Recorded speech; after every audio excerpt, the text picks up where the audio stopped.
অবশেষে পাওয়া গেল পলিথিনের বিকল্প ব্যাগ। ভুট্টা দিয়ে কম খরচে তৈরি হচ্ছে বহনযোগ্য এই ব্যাগ।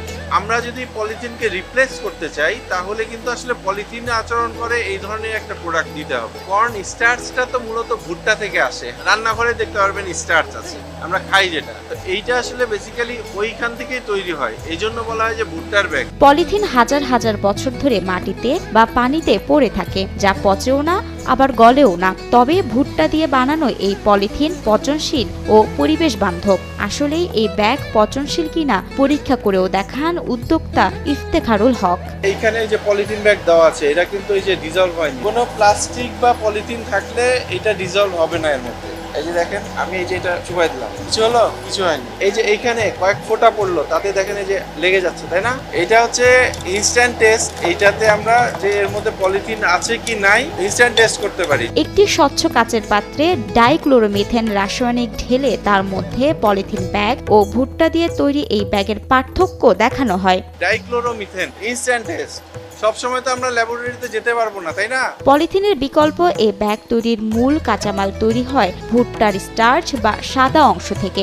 সঙ্গে চুনের মতো কিছু জৈব উপকরণও লাগে। তবে এই ব্যাগের মূল কাঁচামাল ও উপকরণ বিদেশ থেকে আমদানি করতে হয়, ফলে এর উৎপাদন ব্যয় পলিথিনের চেয়ে একটু বেশি হয় বলে জানান এই যুবক। ভুট্টা বা কর্ন স্টার্চের বেসড একটা প্রোডাক্ট আসছে, সেইটা জাস্ট আমরা পলিথিনের যে ব্যবহারটা করি সেইভাবে ব্যবহার করতে পারি। তো এইটা সেরি corn starch base, corn starch, PLA, PBAT, calcium carbonate এগুলো দিয়ে আসলে তৈরি হয়। কোটি টাকার বিনিয়োগের এই ব্যবসায় ক্রেতাদের চাহিদা অনুযায়ী যে কোনো সাইজের ব্যাগ তৈরি করে দিতে পারবেন বলে জানান ইফতেখারুল।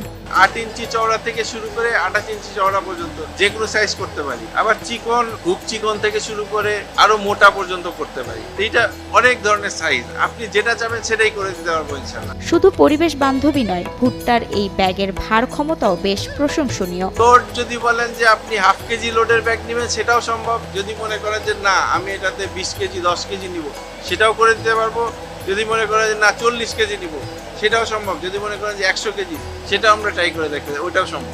বিশেষ এই ব্যাগ তৈরির যন্ত্রপাতির পাশাপাশি এর কাঁচামালও ভারত থেকে নিয়ে আসেন ইফতেখারুল। তবে বিক্রি বাড়লে কাঁচামাল তৈরির কারখানাও গড়ে তোলার ইচ্ছা প্রকাশ করেন এই উদ্যোক্তা। সহজ জায়গা ছিল ভারত, ভারতে পেলাম তখন আমি ইন্ডিয়ায় গেলাম, তখন কনফার্ম করে এসেছিলাম। পরে এসে এলসি করলাম, তারপরে নিয়ে আসলাম মেশিনারিজ নিয়ে আসলাম। রাজশাহী চাঁপাইনবাবগঞ্জ মহাসড়কের পাশে আলিমগঞ্জে ক্রিস্টাল বায়োটেক কারখানায় তৈরি হচ্ছে এই পরিবেশ বান্ধব ব্যাগ। স্থানীয় উদ্যোক্তা ইফতেখারুল হক 2022 সালে এই কারখানা গড়ে তোলেন।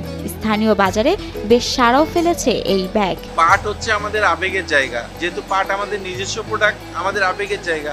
সবাই জানে যে বাংলাদেশে পাট বেশি হয়, তো পাট দিয়ে আসলে পলিথিনের রিপ্লেসমেন্ট সম্ভব না। পলিথিনের রিপ্লেসমেন্ট করতে গেলে পলিথিন জাতীয় কোনো একটা জিনিস লাগবে। বাজারে তো প্রচুর রেসপন্স আছে, এমনি অনেকে যারা সচেতন তারা নিচ্ছেন। পলিথিনের বিরুদ্ধে রীতিমতো যুদ্ধ ঘোষণার কথাও বলেন পরিবেশ সচেতন ইফতেখারুল। আমার এই মেশিনে প্লাস্টিকও চালানো সম্ভব। আমি প্লাস্টিক চালাই না, আমি প্লাস্টিক চালাবো না বলেছি, প্লাস্টিকের বিরুদ্ধে যুদ্ধ ঘোষণা। ইফতেখারুলের এই ব্যাগের কারখানা দেখতে দেশের নানা প্রান্ত থেকে ছুটে আসেন অনেকেই। যারা আসছেন তাদের অনেকেই এই ব্যাগ তৈরিতে আগ্রহ প্রকাশ করেছেন। আমি আসলে ইউটিউবে ওনার এই প্রোডাকশন প্রসেসটা দেখি আর কি, ওনার বক্তব্য শুনি। শোনার পর আমি নিজেই খুব উদ্বুদ্ধ হয়ে যাই। আমি একটা রিটায়ার্ড পার্সন, তো চিন্তা করলাম যে ওনার সাথে একটু কথা বলবো। আমার দেশের বাড়ি বগুড়া, তো আমি এসেছি যা ওনার সাথে একটু কথা বলে এটা নিয়ে উদ্যোগ নেওয়া যায় কিনা, যেহেতু এটা দেশের জন্য একটু ভালো উদ্যোগ যে আমরা এনভায়রনমেন্ট ফ্রেন্ডলি একটা পলিথিন পাচ্ছি।